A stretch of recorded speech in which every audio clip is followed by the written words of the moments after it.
Assalamualaikum warahmatullahi wabarakatuh. Yang terhormat kepada Bapak Dr. Andes Agus Hikmat Syaf, MSI, dan kepada Bapak Hamdan Sudilar, MPD, sebagai dosen pengampu mata kuliah multimedia pembelajaran matematika. Kepada teman-temanku dan adik-adik semuanya yang saya cintai, perkenalkan, nama saya Zulfa Asyalah Aziz dari jurusan Pendidikan Matematika UIN Sunan Gunung Jati Bandung semester 4. Pada video ini saya akan membahas mengenai materi perpangkatan yang telah dimulai dipelajari di kelas 9 atau kelas 3 untuk jenjang SMP MTS. Selamat menyaksikan. Perpangkatan. Pada materi ini saya akan lebih mengkhususkan untuk menerangkan mengenai perkalian dan pembagian pada perpangkatan. Perpangkatan adalah perkalian berulang dari suatu bilangan yang sama. Jadi syarat dari perpangkatan ini adalah bilangan yang dikalikan secara berulang ini bilangan yang sama. Nah, bentuk umum dari perpangkatan adalah A pangkat N sama dengan A dikali A dikali A dikali sampai dikali A, di mana A-nya ini dikalikan sebanyak N faktor. Jadi jumlah A yang dikalikan ini tergantung dari N-nya ini. Dengan AN ini kita dibaca A pangkat N. A-nya ini adalah bilangan basis atau bilangan pokok, di mana syaratnya itu adalah bilangan real. Jadi semua bilangannya itu berlaku, mau itu bilangan pecahan, bilangan biasa. Terus yang N adalah pangkat atau eksponen, di mana syaratnya itu adalah bilangan asli. Nah, bilangan asli ini adalah bilangan yang dimulai dari angka 1, 2, 3, dan seterusnya. Contoh bilangan yang berpangkat atau perpangkatan, contohnya 5 pangkat 4. Nah, 5 pangkat 4 ini sama dengan 5 dikali 5 dikali 5 dikali 5. Nah, 5-nya ini dikalikan sebanyak 4 kali. Nih, karena pangkatnya 4 ya. Dengan 5-nya ini sebagai bilangan pokok atau basis, dan 4-nya ini sebagai pangkat atau eksponen. Contoh, tuliskan dalam bentuk perkalian berulang, kemudian hitunglah hasilnya. Ada dua soal, yang pertama 2 pangkat 3, yang kedua 3 pangkat 2. Nah, penyelesaiannya 2 pangkat 3. 2 pangkat 3 itu kan berarti 2 dikalikan sebanyak 3 kali. Berarti 2 dikali 2 dikali 2. Nah, setelah kita dapatkan, setelah kita uraikan, tinggal kita hitung hasilnya. 2 dikali 2 sama dengan 4 dikali 2 sama dengan 8. Kemudian 3 pangkat 2. Nah, 3 pangkat 2 ini berarti 3 dikalikan sebanyak 2 kali. Berarti 3 dikali 3. 3 kali 3 hasilnya adalah 9. Yang pertama kita bahas dulu mengenai perkalian pada perpangkatan. Nah, perkalian pada perpangkatan ini ada beberapa ketentuan. Yang pertama, hasil kali dari perpangkatan dengan basis yang sama atau bilangan pokoknya itu yang sama. Perhatikan perkalian bilangan berikut. 2 pangkat 3 dikalikan 2 pangkat 5 sama dengan 2 pangkat 3 kita uraikan menjadi 2 dikali 2 dikali 2.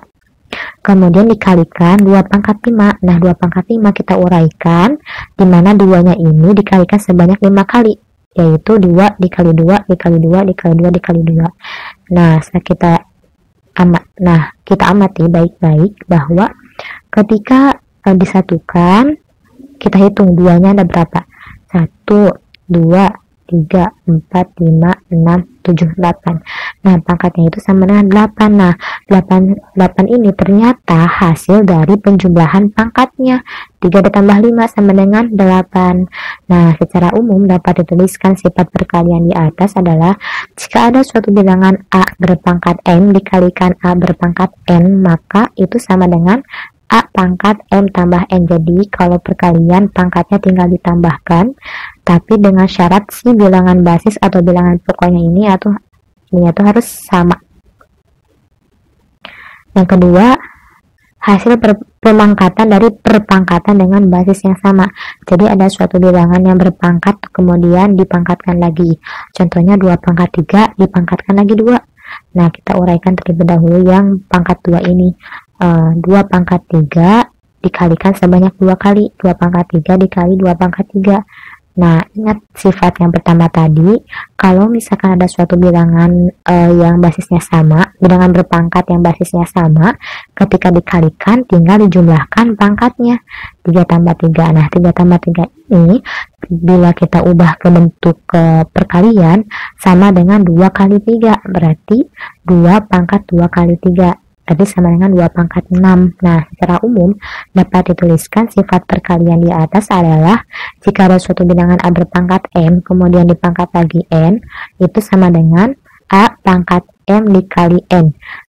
Tinggal dikalikan si pangkatnya, berarti A pangkat MN.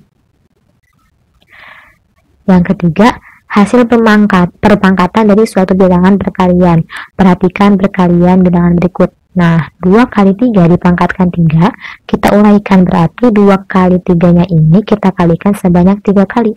2 kali 3 dikali 2 dikali 3 dikali 2 dikali 3.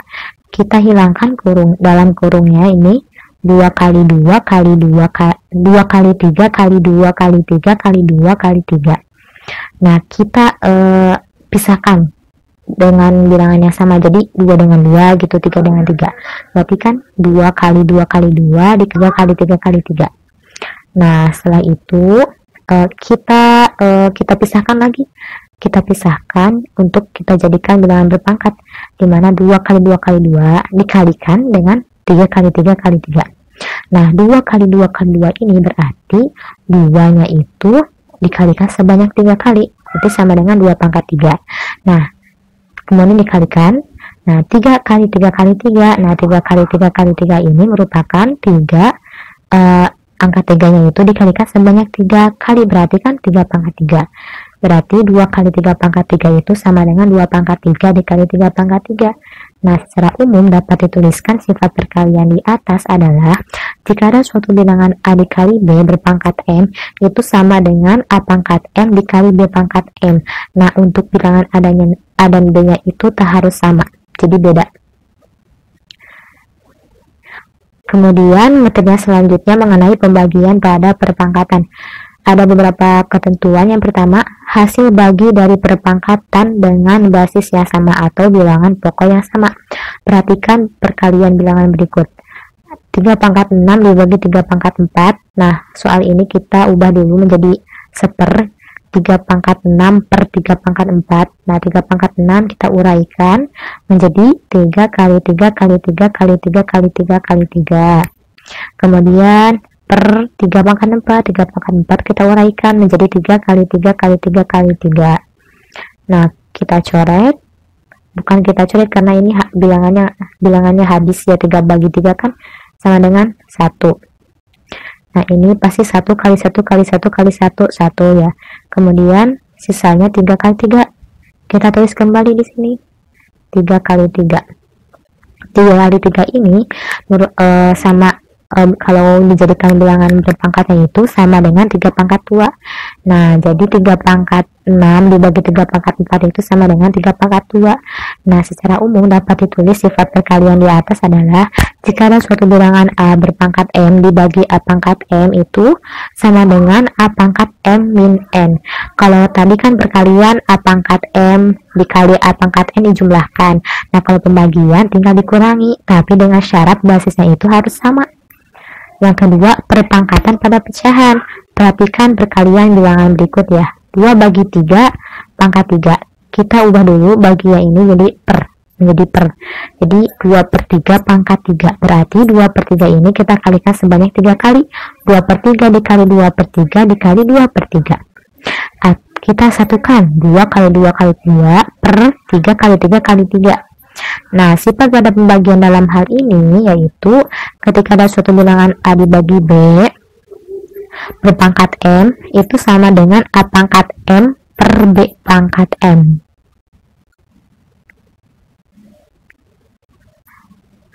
Terima kasih kepada teman-teman dan pada saya yang telah menyaksikan dan menonton video pemaparan materi saya. Tetap jaga kesehatan. Mohon maaf apabila banyak kesalahan. Wassalamualaikum warahmatullahi wabarakatuh. Bismillahirrahmanirrahim. Assalamualaikum warahmatullahi wabarakatuh.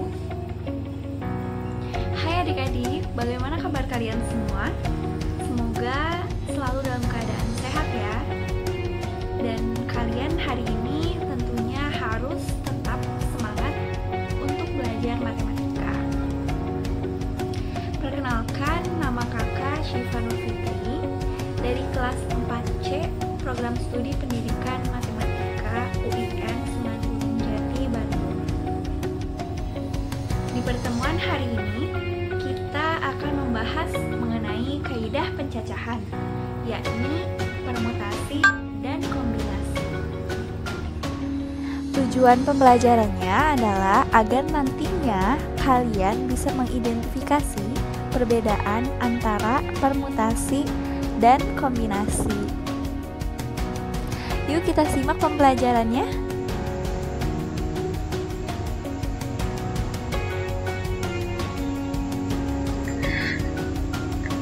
Sebelum kakak membahas mengenai permutasi dan juga kombinasi, mari kita ingat kembali tentang faktorial. Faktorial dari bilangan bulat positif n yang dinotasikan atau dilambangkan dengan n faktorial ini merupakan hasil perkalian dari semua bilangan bulat positif yang kurang dari atau sama dengan n. Jadi definisinya seperti ini. N faktorial untuk n bilangan bulat positif itu artinya kita mengalihkan bilangan n dengan bilangan sebelumnya sampai dengan angka 1. Contohnya 4 faktorial. Ini dinotasikan pakai tanda seru, 4 tanda seru. Ini sama dengan 4 dikalikan bilangan sebelumnya, kali 3, kali 2, kali 1, atau 4 dikalikan bilangan sebelumnya sampai dengan 1 ya. Jadi hasilnya sama dengan 24. Contoh lagi, 5 faktorial. Ini sama seperti sebelumnya, 5 dikalikan dengan bilangan sebelumnya, 5 dikali 4, dikali 3, dikali 2, dikali 1. Hasilnya adalah 120.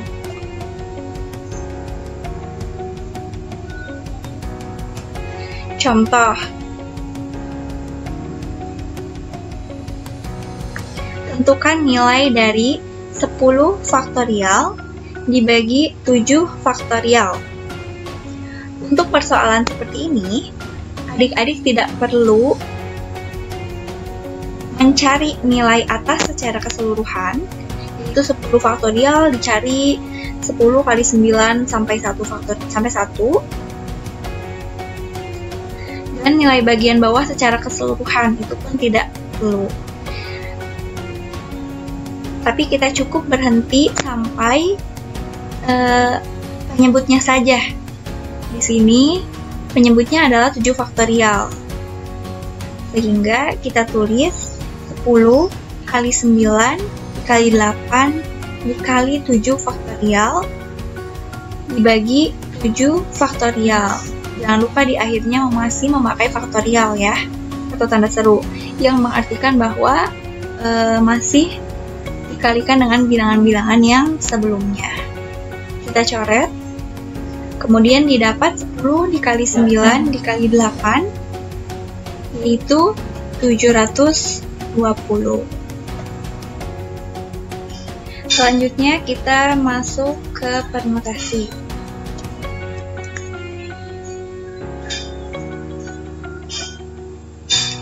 Permutasi adalah cara menyusun suatu percobaan atau kejadian dengan memperhatikan urutan. Lihat ya adik-adik, permutasi, perhatikan urutan. AB tidak sama dengan BA. Contohnya pada bilangan 1, 2 itu tidak sama dengan 2, 1. Meskipun penyusunnya adalah angka yang sama, yaitu 1 dan 2. Permutasi R unsur yang diambil dari N unsur yang tersedia, tiap unsur berbeda, dapat dituliskan sebagai ini, bisa juga seperti ini, boleh juga seperti ini, dan seperti ini. Adik-adik bebas mau menuliskannya seperti apa di antara 4 pilihan notasi permutasi ini. Dengan R kurang dari sama dengan N. Permutasi ini dirumuskan P R unsur dari N unsur sama dengan N faktorial dibagi N min R faktorial. Di sini ada contoh permutasi 3 dari 12 unsur. Sama dengan 12 itu N-nya, 12 faktorial dibagi N-nya 12 dikurangi R-nya 3 faktorial. Kemudian 12 faktorial dibagi 12 dikurangi 3 itu 9 faktorial. Kemudian 12 kali 11 kali 10 kali 9 faktorial. Berhenti di sini karena penyebutnya adalah 9 faktorial. Dibagi 9 faktorial, kita coret 9 faktorialnya. Kini tinggal 12 dikali 11 dikali 10. Hasilnya adalah 1320 cara. Selanjutnya kita masuk ke part kombinasi. Kombinasi ini adalah cara menyusun suatu percobaan atau kejadian tanpa memperhatikan urutan. Kita lihat AB sama dengan BA. Ilustrasinya adalah A dan B sedang berjabat tangan. Orang A dan B berjabat tangan itu sama dengan BA. Ini merupakan aplikasi dari kombinasi. Kemudian banyak kombinasi R unsur yang diambil dari N unsur yang tersedia. Ini dapat dituliskan sebagai ini, bisa seperti ini boleh, atau juga seperti ini dengan R kurang dari sama dengan N. Dan kombinasi ini dirumuskan C N R sama dengan N faktorial dibagi R faktorial dikali N min R faktorial. Contohnya, sebuah pertemuan dihadiri oleh 10 orang.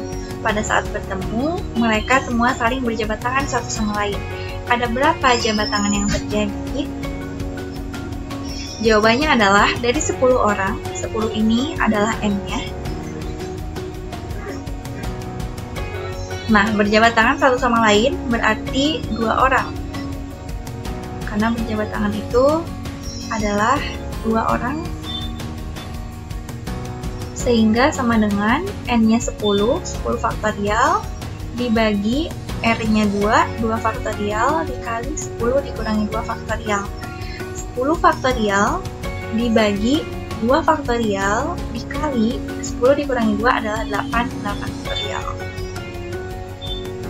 Kemudian 10 dikali 9 kali 8 faktorial, karena penyebutnya adalah 8 faktorial ya, ada 8 faktorial, sehingga bisa kita coret.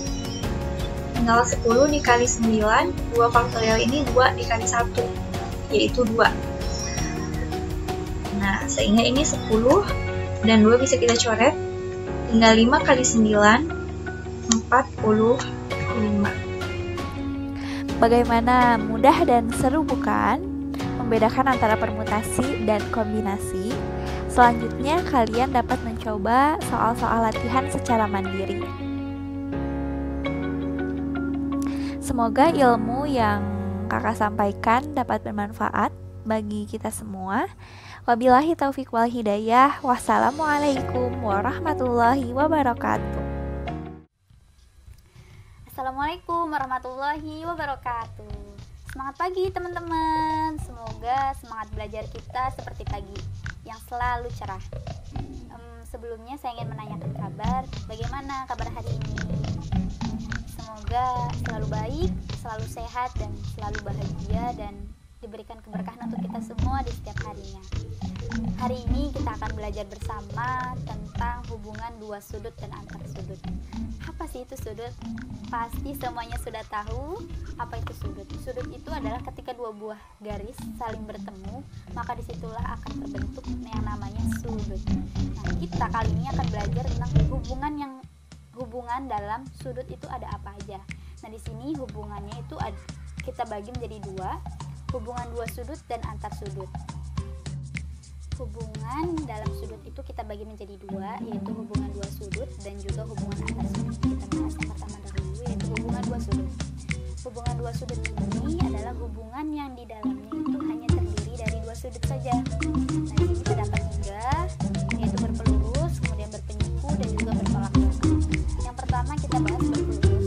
Sudut yang saling berpelurus atau kita bisa sebut juga dengan bersuplemen. Nah, di sini ada sebuah gambar, yaitu garis lurus dari titik A menuju titik B. Ini ada garis lurus, di mana garis lurus tersebut besar sudutnya adalah 180 derajat. Jadi sudut AOB, di sini kita buat titik antara AB, yaitu titik O. Besar sudut AOB adalah 180 derajat. Nah, ketika kita buat garis lurus lagi dari titik O ke titik C, maka akan terbentuk dua sudut, yaitu sudut AOC dan juga sudut BOC. Nah, kedua sudut ini memiliki hubungan yaitu saling berpelurus. Kenapa? Karena berada di satu garis lurus yang sama. Maka ketika kedua sudut ini kita jumlahkan, besar sudut AOC ditambah dengan besar sudut BOC, maka hasilnya akan 180 derajat. Maka dapat dikatakan bahwa dua sudut itu saling berpelurus jika sudutnya adalah 180 derajat. Ketika dijumlahkan hasilnya 180 derajat. Nah, kemudian yang kedua adalah sudut yang saling berpenyiku. Adalah di sini bisa disebut dengan berkomplemen. Di sini ada sebuah garis BO dengan AO saling tegak lurus. Di sini membentuk sebuah sudut siku-siku, di mana sudut siku-siku besar sudutnya adalah 90 derajat. Ketika kita tarik garis O dari titik O ke titik C, maka di sini akan membentuk dua sudut BOC dan juga AOB. Di mana kedua sudut ini memiliki hubungan yaitu saling berpenyiku. Kenapa? Karena berada di satu sudut siku-siku. Nah, maka ketika kedua sudut ini kita jumlahkan akan menghasilkan besar sudut siku-siku. Sudut AOC ditambah besar sudut BOC maka akan menghasilkan 90 derajat. Dapat dikatakan bahwa sudut yang saling berpenyiku jika kita jumlahkan kedua sudutnya akan menghasilkan 90 derajat. Yang ketiga adalah sudut yang saling bertolak belakang. Nah, sudut yang bertolak belakang itu sudut yang arah hadapannya berlawanan. Di sini ada sebuah gambar, ada sebuah garis AB dan juga CD saling memotong di titik O. Di sini membentuk 4 buah sudut AOC, sudut BOC, dan sudut BOD dan sudut AOD. Nah, di sini sudut yang berlawanan mana? Nah, sudut yang berlawanan itu yang bertolak belakang, yaitu berlawanan arahnya di sini. Sudut AOC bertolak belakang dengan sudut BOD. Begitupun dengan sudut BOC bertolak belakang dengan sudut AOB. Besar sudutnya bagaimana hubungannya? Nah, di sini kita ada sebuah rumus sudut bertolak belakang. Sudut AOC ditambahkan dengan sudut BOC sama dengan 180 karena berpelurus. Kemudian sudut AOC sama dengan 180 dikurang sudut BOC, ini pindah ruas. Kemudian kita buat lagi satu bersama. AOC itu kan bertolak belakang dengan BOD. Jadi kita buat sekiranya kita mencari sudut BOD yang berhubungan dengan sudut sama. Sudut BOD ditambah sudut BOC sama dengan 180, berpelurus juga. Maka sudut BOD sama dengan 180 dikurang sudut BOC. Nah, hasilnya sama. Jadi dapat dikatakan besar sudut AOC sama dengan besar sudut BOD. Maka sudut yang saling bertolak belakang itu memiliki besar sudutnya sama. Nah, jadi sudut AOC dan sudut BOD itu bertolak belakang, maka kedua sudutnya sama besar. Begitupun dengan BOC dan juga AOD. Yang kedua adalah hubungan antar sudut. Nah, hubungan ini terdiri dari sudut-sudut. Nah, di sini terdapat 5 hubungan. Yang pertama adalah sahadap dalam berseberangan, luar berseberangan dalam sepihak, luar sepihak. Yang pertama kita bahas tentang sudut-sudut yang sahadap. Nah, sudut yang sahadap ini adalah sudut yang menghadap ke arah yang sama, seperti sudut P1 sahadap dengan sudut P1 menghadap ke arah yang sama. Nah, besar sudut sahadap ini adalah sama besar. Nah, maka di sini sudut-sudut yang sehadap ini dari gambar yang ini adalah sudut P1 sehadap dengan sudut Q1. Nah, maka besar sudutnya adalah besar sudut P1 sama dengan besar sudut Q1. Begitupun seterusnya. Sini sudut P2 sehadap dengan Q2, maka besar sudutnya sama. Kemudian yang kedua adalah sudut-sudut dalam berseberangan. Nah, berseberangan ini ada dalam dan ada luar. Nah, kali ini kita bahas tentang sudut-sudut dalam berseberangan. Nah, terletak berseberangan yang dibatasi garis L dan berada di bagian dalam antara garis M dan N.